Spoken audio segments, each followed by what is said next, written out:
Okay, guys, let's keep moving here then. We're going to move into page 3. My family have been prominent, well-to-do people in this Middle Western city for 3 generations. Now, F. Scott Fitzgerald is writing this, guys, 30s, 40s kind of thing. So Middle Western is Midwest, just so you're aware. So we are all from the Midwest. Wisconsin is part of the Midwest. So you know what it means to be a Midwestern kind of people. Um, and the book is set in the 1920s. I think it starts in 1922, the story. So if we have Nick Carraway's family having been there for 3 generations, that says something. His people have been here for a while.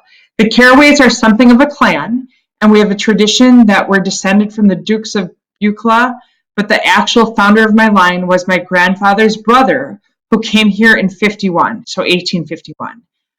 Sent a substitute to the Civil War, we'll talk about that point in a second, and started the wholesale hardware business that my father carries on to this day. So up here, descendants of royalty, or whatever you want to call it, that's the fantasy, that's the imagined. Instead, this is the reality. So family came in 1851, and the family clearly was wealthy enough that they could afford to hire somebody to serve in their place, in their stead in the Civil War. If you were wealthy enough, Civil War era, you didn't have to serve, even if you were conscripted or drafted.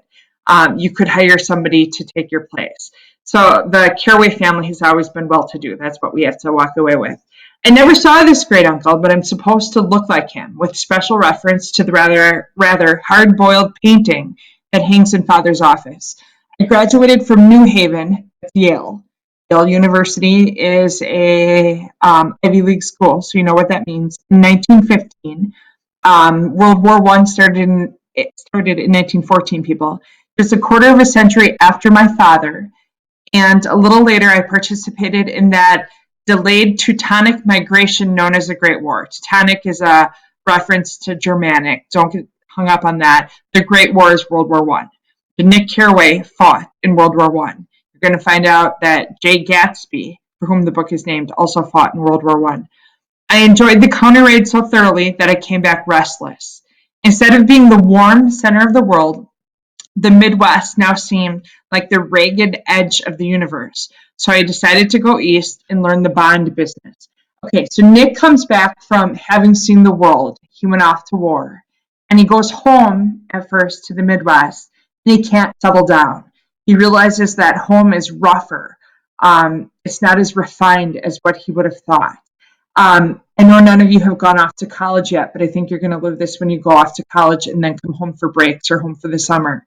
Home won't feel the same anymore because you've outgrown home.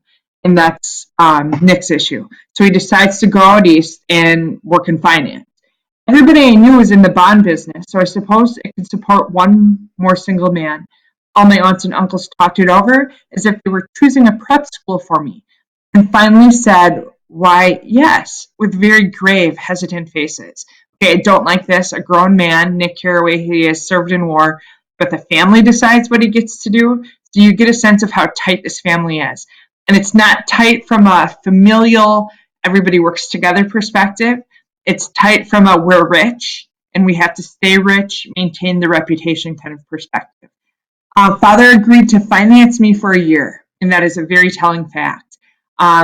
Very few of us could go off and do whatever we wanted and rely on our fathers, our families, to finance our adventures for a year. But you know what level of wealth the Carraways have. And after various delays, I came east, permanently, I thought, in the spring of 1922. The permanently, I thought, is worth noting. So if you're going to do the annotation thing, I would highlight this. Clearly, it wasn't permanent. He thought it was, but now he's telling the story as a flashback. He must come home to the Middle West for some kind of reason. The practical thing was to find rooms in the city, but it was a warm season, and I had just left a country of wide lawns and friendly trees. So when a young man at the office suggested that we take a house together, rent a house, in a commuting town, so a suburb to New York City, it sounded like a great idea. We found the house, a weather-beaten cardboard bungalow at $80 a month. Bungalow is just a one-story house. But at the last minute, the firm ordered him to Washington, and I went out to the country alone. had a dog. At least I had him for a few days.